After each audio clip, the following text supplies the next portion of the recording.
દેવગઢ બારિયાબાદ ઝાલોદ પંથકમાંથી પણ આગનો બનાવ સામે આવી રહ્યો છે, જેમાં ઝાલોદ નગરમાં પોલીસ મથકની નજીક ઊભેલી મહિન્દ્રા XUV 300 ગાડીમાં ઓચિંતી આગ લાગતા ગાડી સળગી ઉઠી હતી।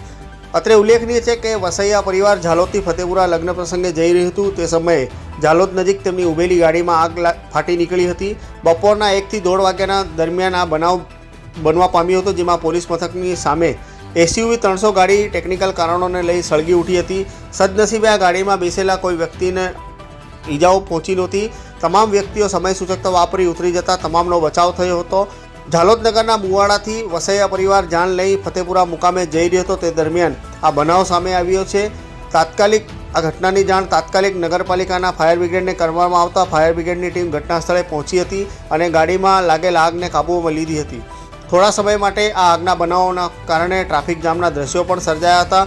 જોકે આ આગ સંપૂર્ણ રીતે કાબૂમાં આવી જતાં ગાડીને રોડની સાઈડમાં ખસેડવામાં આવી હતી અને ટ્રાફિક રાબેતા મુજબ ચાલુ કરવામાં આવ્યું હતું।